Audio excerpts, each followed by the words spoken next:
All right, Nick, it's time to talk about the Florida Gators. Some really big news as far as signings go for Florida, and we got the story on that. And I think everyone in Florida is going to be really excited to hear about this one. But Nick, looking forward towards next season, all of these new things going for Florida. It's a very exciting time. What I got to know from the Gators fans is, what team are you most looking forward to playing next season? With all of these new signings, all of these new guys added on to the roster, it's going to be an exciting time. But what team are you most looking forward to playing? But Nick, what is the new news with the Florida Gators?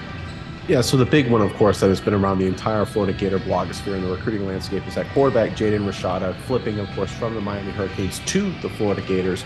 Rashada's the number 3 quarterback prospect coming into this recruiting class, an elite 11 guy, an elite level quarterback, great talent going forward. He's one of those guys. He was committed to Miami early, but Florida stuck with it. They kept on recruiting him, and Rashada visited Florida. And this is a huge part of this. I want to mention this because I think this is a quote from Rashada that details why Florida could be quickly becoming back to prominence in the SEC. Rashada said this, quote, "It was true, there was always a spot in my heart for Florida and that never went away. I just had to reevaluate some things." And I think that helped a lot too, was seeing the quarterback position throughout the season as well, and the positions they put their quarterbacks in. That also was a big factor.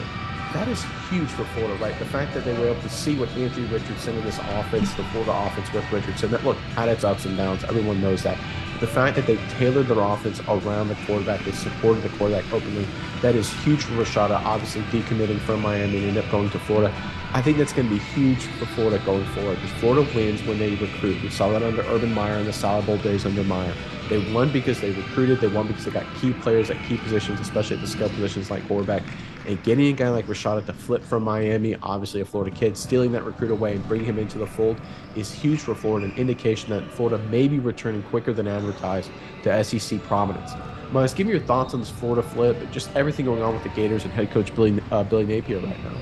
Yeah, Napier's been doing a good job and getting a huge 5-star recruit like Rashada coming in at the quarterback position on the tails of Anthony Richardson leaving. That's got to be kind of disappointing because Anthony Richardson was such a good talent at Florida. But having this guy, Rashada, Nick, let's go over some of his, scouting reports, his stats. 6'4", 175, Nick. He went to the Under Armour All-American game. He was in the Elite 11 finals. High-end quarterback prospect. But at that 6'4", 175, Nick, I think he's a kid that comes in with a frame that can add on a good amount of weight in a big-time SEC strength and conditioning program. He's going to get stronger and more durable.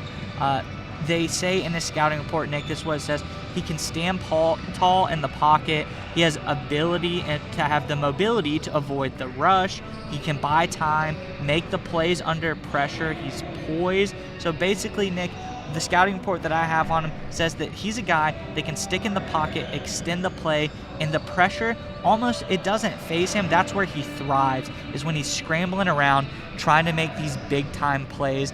He's good at changing the speeds and acting touch on his throws, so he's got a good arm. He can get the throws into the tight windows. He seems like all-around an elite-level quarterback prospect coming into this Florida program that can deal with a guy like that. Yeah, 100% agree. And this is one of the things. This is why you bring in a guy like Napier to come in. He's a quarterback coach, an offensive coordinator. He played quarterback in college at Furman, actually. Napier did. A guy who understands the position, knows how to recruit the position, and bring those kind of guys into the fold. Because that's how college football is won these days. It's elite-level quarterbacks. You get those guys to come in. They bring in the elite-level wide receivers, the elite-level running backs, and you bring in the DBs and the pass rushers that want to stop those elite-level wide receivers and running backs. Like, that's just how it works. It's the opposite of the old days, of the old-school Alabama days where, we're just going to win by bringing big guys up front, pass rushers, linebackers, things like that. That's not how you win in college football anymore. We saw it, of course, with LSU with Joe Burrow. Is probably the most prominent example in recent college football history.